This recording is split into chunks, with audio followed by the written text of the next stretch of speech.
Hey Brandon, just wanted to say I'm a really big fan of all of the work that you've done in the past.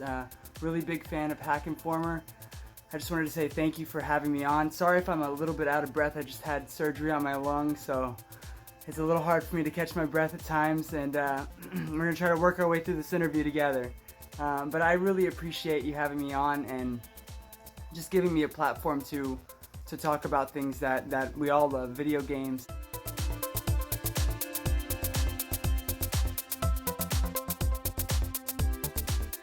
So, I've been playing video games all my life, ever since I can remember, and I started developing in about 2013, and it was just a disaster. It was not a good thing. I failed miserably. I made 2 demos, and my computer crashed, and I lost everything.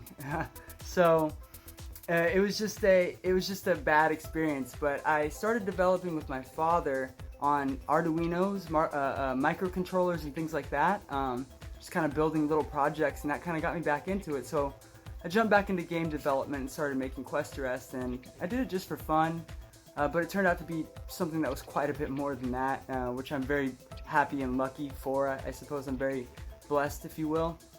But yeah, that's kind of my history with gaming.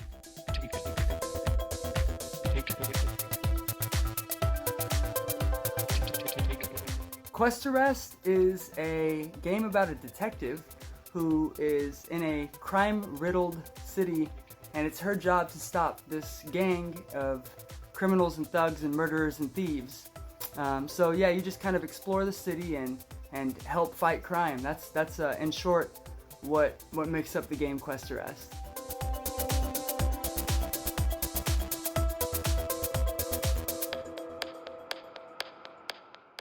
I made it for the Game Boy thinking that it would be easier, but the limitations actually made it a little bit more difficult, which is kind of funny.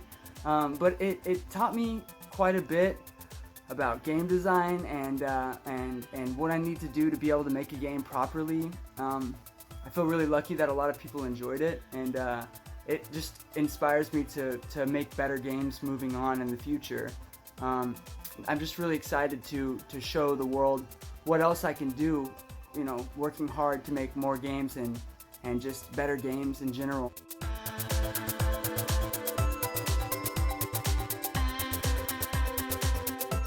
My inspirations came, obviously a lot of it came from Pokemon, but a majority of the inspiration came from talking to a friend about the old Police Quest games. They were old point-and-click adventure games. And we just talked about how boring they were to play modern day. I mean, they just don't hold up that well for audiences that play video games nowadays. And I just wanted to make something that was like Police Quest, but just for more of a modern generation, something that more of a modern generation might appreciate. Point-and-click adventures aren't that popular anymore. Even though I enjoy them, they're just declining in popularity, and I wanted to bring back Police Quest itself, you know, but I brought it back in a way that was different and it seemed fresh, and I was inspired by Pokemon, and I was inspired by Mario RPG, and I kind of meshed those 3 games together, Police Quest, Mario RPG games, and Pokemon, and that's the product that I got, you know. I got Quest Arrest.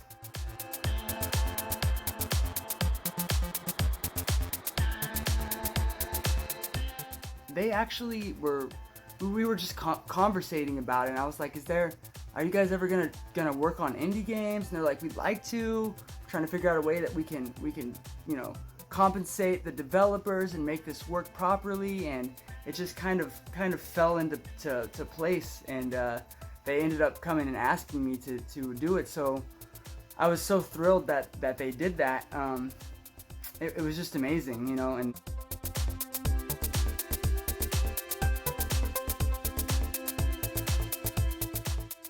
I was so happy that the EVERCADE people reached out to me, that I wanted to make something exclusive for them, to give them something that nobody else had. That's the reason why I chose to develop the color version of Quest Arrest for them specifically.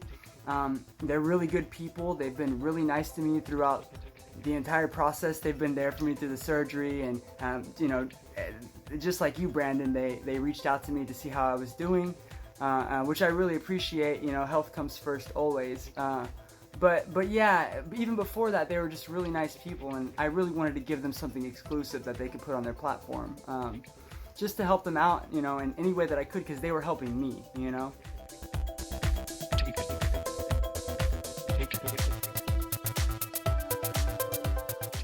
It's supposed to come out in 2021. I hope I'm not leaking this, but I think maybe March 2021 is what I was told, somewhere around that date. I might have actually delayed it being in the hospital. They were so cool about it. They didn't bother me or anything like that. They were just, I actually came back to them and I was like, hey, I'm sorry. And they're like, no. Like, get healthy, you know, get healthy and we can talk about the game later. And we're kind of getting back into the groove of things. And I just really appreciate the EVERCADE people for being so patient with me.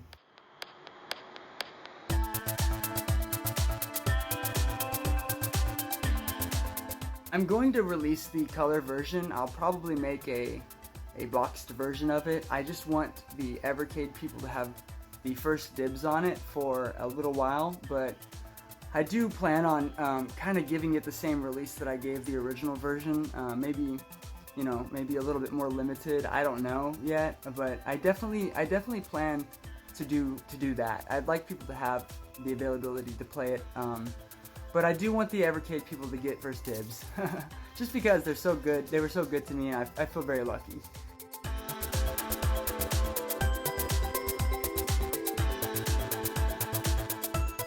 I went to several different companies to try to get each piece of that product produced and made.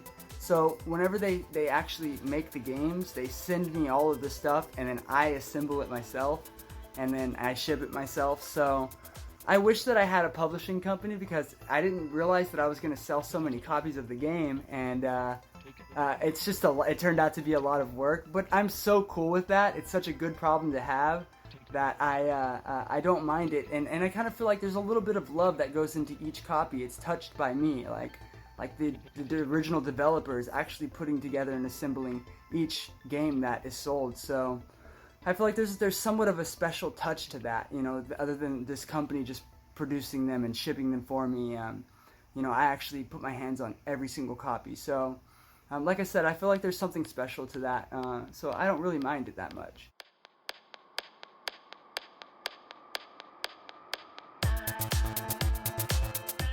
Oh yes, actually, I'm in the middle of developing 3 more games.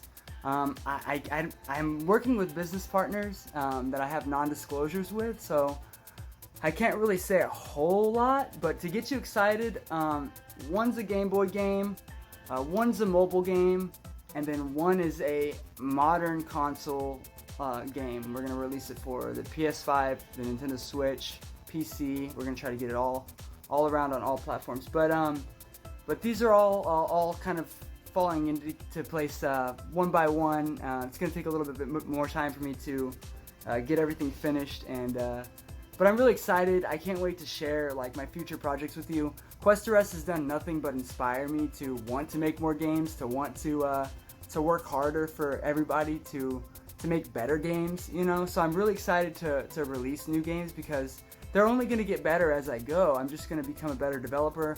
I'm working with teams now, so we're working together to make them come out faster and bigger and stronger. So I'm just really excited for the future, and I just can't wait to show everybody the games.